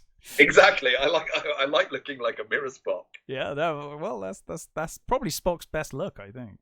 I think so too. Yeah. It's a pity that the normal Spock didn't grow it out later. Yeah, Mirror Universe should have been the one without the mustache. Or the beard, even. Well, I mean, the thing is, now we're going to get into Star Trek lore. Yeah, fuck. They already thought that Spock looked too Yeah, because he was going to be red originally, right? They were like, they were on about making him red originally. He was going to be like actually Satan on the bridge. Yeah, it's like, okay, we need to get rid of this. We need to stop this. We need to get. Can we not make him look like a devil? Our scientist is Satan. If he had the beard, he would look even more like he would. You know, like the devil. So, which I think is kind of why they did it in the mirror. It works. It works well. More evil, I swear. Yeah. Even though he isn't more evil, he's just a slightly less logical version of Spock. Yeah. But yeah, they think it makes him look like an asshole when he doesn't have his beard. Yeah. But he likes it. Of course, to them, they're like, why would you cut your hair? Because obviously being apes, they're like, that's mental. Like, yeah. You know, surely the more fur, the better. They haven't got to the styles section yet. No. of their evolution. No. So, they start to look at some of the artifacts as Zeus and the gorillas arrive. Yeah. They have a firefight. And ultimately Zeus is the one to call a truce, mainly because Taylor's pointing a gun right at his face, and Taylor's like, I will shoot you first. Like, you will definitely die. Yeah. I'm pretty good with this thing. Yeah. Of course he is. He's Charlton Heston. Of course he's good with a rifle. Yeah. The president of the Rifle Association. Of course he's good with a gun. Yeah. At first, Zeus is like, look, if he fucks off and you both say that you're full of shit, then I'll go lightly on all of you. You'll only get 2 years, I think he said. Yeah. But ultimately, Taylor's like, hey, look, if he can prove his theory, just let him off, Yeah. Just let him prove his theory. They're still thinking logically. Yes. Zeus does agree, though, and then they do enter the caves together. Obviously, he's kind of at gunpoint. Even though Zeus wants to stop it, he still wants to see the evidence. Well, yeah, and he's probably like, I've got an entire army of gorillas with me. Like, as soon as you come out, I'm going to kill you. I just see for myself, and then you can all get killed. Problem solved. They end up going down into the cave, and Cornelius explains what he found where and at what levels, like depths of ground. So obviously, dating through the ages. This lower, it was just a couple of hundred years ago. So it was just a slightly more primitive us, and then there's a little bit lower where there's even more primitive and tools and flint arrows and all that sort of stuff. And then you get to this level. Yeah. And there's this. There's a human, and there seems to predate the apes, and then Zera's like, show him the doll, and well, first of all, he shoots. I like there's a couple of objects, and Zeus kind of dismisses them all, and Taylor says, well, these are whoever. Yeah, Taylor knows what they are. Yeah. Yeah, whoever this was very much like me and my people, and he says, there's some false teeth here. There's some glasses and a heart like valve. A pacemaker. It's a valve, isn't it? Yeah, you're right. It's a valve. Yeah, it's a heart replacement valve. And of course, again, Zeus is like, yeah, I could come up with a number of explanations for any of those things that you just pulled out. Yeah, and they would be just as valid, is what he basically says. And then of course they get to the doll, and he says, this doll was found next to a human jawbone. Yeah, but Zeus kind of smartly comes back, and he's like, "No, it's just a toy for kids. I mean, we have human dolls. Like apes already have human dolls. That's just something that apes have." He says like my niece plays with dolls or something. Yeah, a human doll, like I guess like humans have gorilla dolls and ape dolls occasionally, don't you? Go to the zoo and you get your massively overpriced stuffed animal from the gift shop on the way out, and so he's like, so he kind of brushes it off, but makes the mistake of throwing it near Nova. And she starts messing around with it, and ultimately it screams mama. I think it's mama. It's quite hard to hear. It's mama, but it screams mama, and Zeus immediately knows at that point. He's like, oh, the gig is up. Like, he's written all over his face. He's like, oh. Because Taylor says, would an ape make a human doll that can talk? Yeah, which is mental, right? It's like, that makes no sense. Yeah. They were lucky that doll still worked. Is that like Kenner, or what company made that? That is a good quality doll. It's lasted through an apocalypse in thousands of years. Speaking of Kenner, this is the first toy line ever, right? Based on a franchise, a movie. Really, certainly the most popular. I mean, I think previously before that we'd had Star Trek. Were there toys though before that? Yes. Were there? There were. Yeah. Okay, because I thought the Star Trek toys came after this, but maybe you're right. I'm not sure. So there was a line of Star Trek toys, and I think superhero toys before. Oh, maybe this is the right. Okay, so I think But this is the first really movie. big sort of. I think this is the first film. I think that's what it is. Film franchise one, yeah.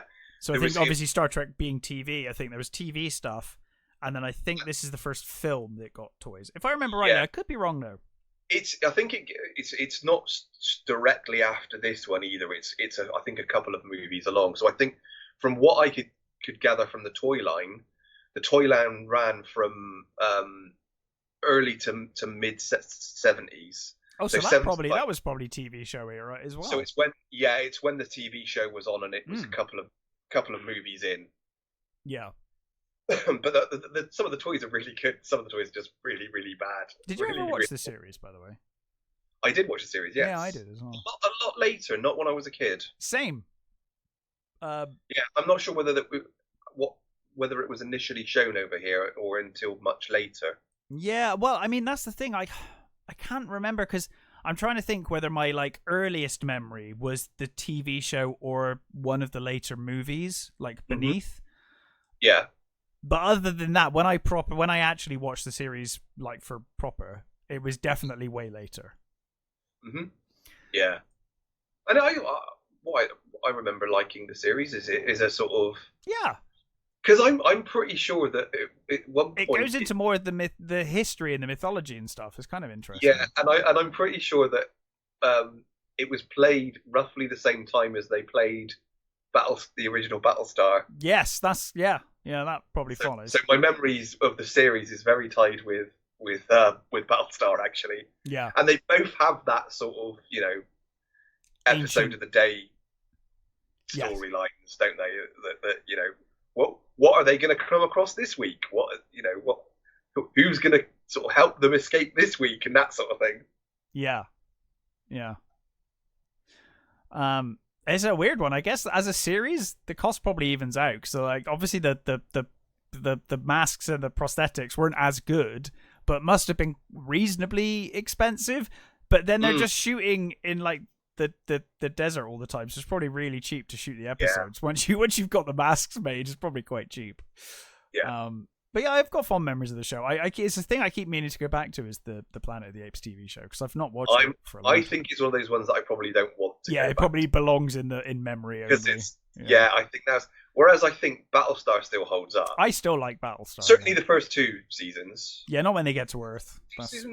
Is it just one season and then the Earth season? I forget which. I honestly. I'm not sure because I've got the box set, but it's like a massive box set, and it might be multiple seasons, and I might not be aware. When they get my Buck Rogers box set is clearly in two halves, and obviously with Buck Rogers is way more obvious when season 2 happens because Buck Rogers is 2 seasons. Well, no, and season 2 is very different to season 1, so when there's a clear line. Oh yeah. Battlestar kind of being a continual thing. I'm not sure if there's seasons or not. It may be one long season or it may be multiple. I'm not sure. Certainly when they get to Earth is a separate season. Oh yeah, definitely. That can fuck off. That's crap. Yeah, that's terrible. That's that bloody show. But the I think that's still the earlier ones holds up holds up as it is for the time anyway. I still really like it. I mean, I still really love Buck Rogers as well. All of those shows. But I think this one might be one of those ones that I think I'll pass. We'll leave in the past. Yeah, sure. I would like to see the others. I might watch the rest of the movies again. Yes. Yeah. I certainly remember the sequel not being awful. And like I said, I have got fond memories of all of them. I remember being massively disappointed as a kid that Charlton Heston's barely in it. Charlton Heston's in it for 5 minutes. Yeah. And then later learning that he only agreed to be in it if they killed him off, and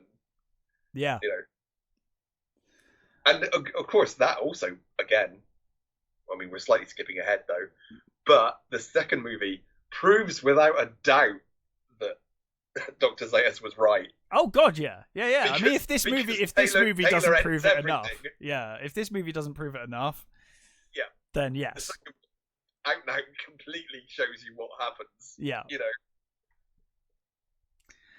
So, going back to the thing. So they end up leaving the cave after proving the point. The gunshots go off. So. Oh, that's right, because it's Lucius, isn't it? He fires a couple of shots as like a warning that they're coming back, basically. The guerrillas have caught up with them. Lucius ends up getting captured, doesn't he? I think. Yeah. Um, there's a bit of a shootout, and Taylor murders a bunch of gorillas. Yeah, Taylor shoots a couple, and then he does the fake injury thing, doesn't he? He's like, "Oh my god, I've been shot." Yeah, help he pretends me. that he's shot. It's the most disingenuous. It's so bollocks, I know.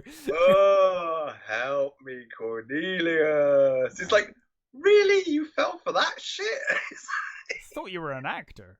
He doesn't even sell that. No. Yeah, I mean, it doesn't say much for these. This doesn't say much for the intelligence of this scholarly orangutan that he fell for that. Yeah. But anyway, Zeus ends up trapped, and again the soldiers are forced to retreat. Taylor basically says, right, I want food, a horse, ammunition, food for like 2, plenty of food, ammunition, and then Zeus can go free. And again, I love the fact that Taylor strings up Dr. Zeus. Yes, and Zira's like, oh my god, that's horrified. Yeah, it's like, stop doing that to him. What are you doing? She's like, it's demeaning. It's such a demeaning thing to do. Yeah. It's like, taste of his own medicine. It's like, Well, and Taylor snaps back at Zira as well. Yeah. He's like, well, that's what you've done to me. You know. And Taylor ultimately challenges Zeus. He says, like, you knew about it and you covered it up. And Zeus says, yeah, I did. I knew from the ancient writings. Yeah. The sacred scrolls talked of it. Yeah. He tells Cornelius to read out like scroll 16 or something, which basically says, beware of man because he's like a locust. He goes from place he's to the place. Devil's pawn. Yeah, he eats up all the food and then he moves on. He's a plague, You breed in great numbers and Yeah. Basically make sure that they don't breed. He's the harbinger of death. Kill them whenever you can, sort of thing. Yeah.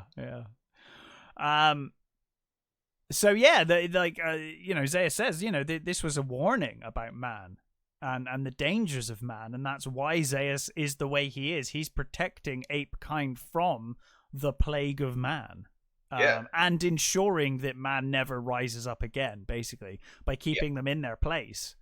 The orangutans are kind of keeping humans where they are, stopping them from evolving. But also stopping their own civilization from making those mistakes. Yeah, because you get the impression that there is entirely possible that Zeus is aware of greater technologies that he's holding back as well. Because he's like, I know that leads to nuclear destruction. Let's not do that. I think so too. Yeah, I think he's like, we've got a good society here at the level we're at. We're staying here. This is as far as we're going. He wants to stifle it so that it stays, I guess, healthy for what it is. Yeah, and he says, like, I knew that intelligent humans like you would turn up eventually. And he said, I've been dreading the day that you would turn up. And Taylor says, like, why do you hate humans so much? And it's, he says it because he believes that they must be killed to the point of total extinction. And Zeus says, I don't hate humans. I fear them. I don't hate them. I fear them. And he says, not for what they are, but for what they were. Yeah. And I like you Taylor gives like a goodbye to them all, and I like the he sort of shakes hands with Cornelius, and I've never understood why he wants to kiss Zira on the lips as well. Yeah, because even Cornelius looks like a bit like, what the fuck? Yeah. Like Cornelius is like, what the fuck? I don't know if I'm meant to be angry or jealous or what. This is really weird. Yeah. It's really odd. And I like that she says, but you're so damn ugly. Yeah. And then, of course, they get says, you won't like what you find out there. Yeah, he's like, I don't do it. Yeah. You're gonna regret it. But Taylor obviously doesn't listen, and he bids farewell to Cornelius and Zira, and he heads off on horseback with Nova. The gorillas immediately go to chase, and Zeus is like, let him go. No, let him go. Yeah, he'll find what he needs to find out there. And Zira says, what will he find out there? And Cornelius says his destiny. Yeah. And immediately then is like, because I think, Cornelius and Zira are still fooling themselves. They still think that it's going to go smoothly for them. Yeah. They're going to prove their point, and everything's going to be fine. And Zeus immediately is like, right, blow that cave up. You're still going to be put on trial for heresy. This isn't going to go well for you. You're like, but it proves. It's like, no, it don't. Because it doesn't prove anything, and no one will see it ever again. Yeah. Well, basically, Zeus is probably like, well, the only option I've got now is to continue with my bullshit story that Zira programmed this human to talk and mimic talking. He was either a mutant, an oddity. You were a circus, a circus exhibit, basically, for the marketplace to see, to rile up trouble and, sow sedition and, make people question everything. So anyway, Taylor heads off, and we kind of get shots of them riding. Again, I love the traveling stuff in this. It's so good. Great, yeah, it really is great. The music and the scenery, it's beautiful scenery. It is. And you just get them riding along for what seems like ever. Yeah. And I love this reveal, ruined as it is one of the greatest. Not just like, it's not just a great twist and a great reveal. The shots are fantastic. The way that the statue is shown to us, where you just get that initial part of the torch. Sorry, it's the top of the torch, isn't it? It's the broken part of the torch. You see the broken torch first, and then you see one part of the head piece, don't you? You see the one of the spikes. A couple of the spikes, I think, isn't it, on her crown? Yeah. And then it just eventually pans out as we kind of see Taylor, because Taylor drops to his knees and it's just like, oh my God. He says, I was here all along. I'm back. Yeah. He's like, I'm back. I'm home. I was never. I was here the whole time. And he realizes in that moment that Zeus, he's right. You know, he might have been horrible. He might have not been a nice ape, but he was right. Yep. And then of course, we get the other famous line that the maniacs, you blew it all up. Yeah, damn you all to hell. Yeah.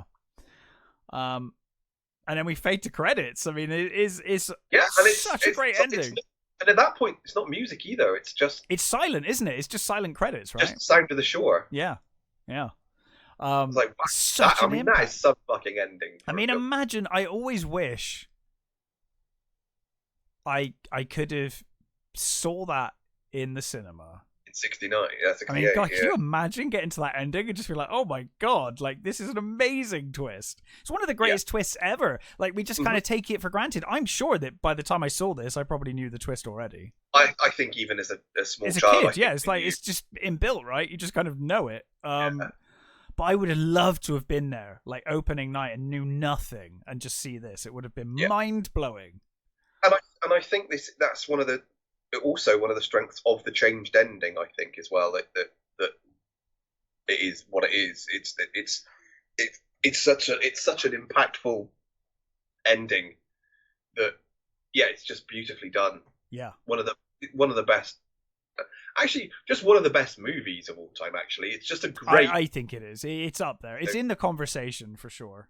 Yeah, just everybody's, doing a great job with this amazing script that Rod Serling worked on, and it went through so many different versions. Talented writers, yeah. Yeah, it got to the point where I think it was.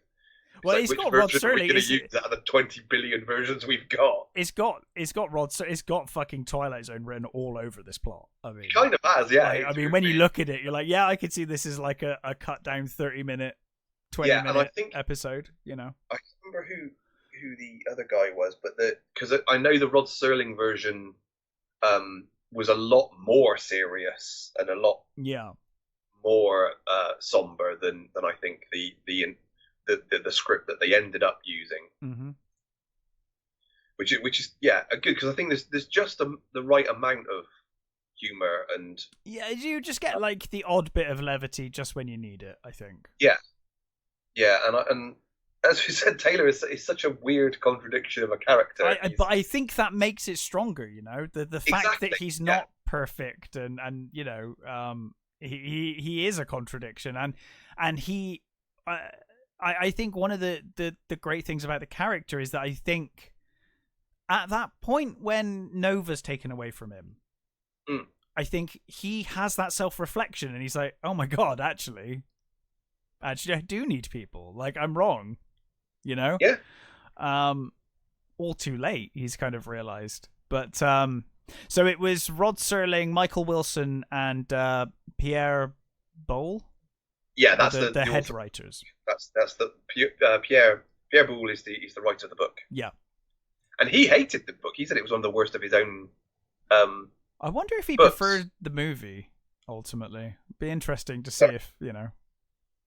What was that? Sorry. I wonder if he preferred the movie ultimately as like a better version of his idea. He came to. I'm not sure he initially did, but I think he came to. And just there are so many like great little stories about this movie as well that I like. The main one that I think almost everybody knows really, but is I love the idea that during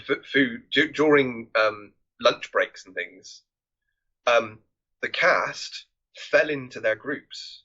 Yes. So that like a weird social experiment. The orangutans ate with the orangutans, and the gorillas ate with the gorillas, and that is so fascinating. That you know, it just shows about how the human brain works. Really, that even on that level, it's like, oh yeah, you know, we just kind of.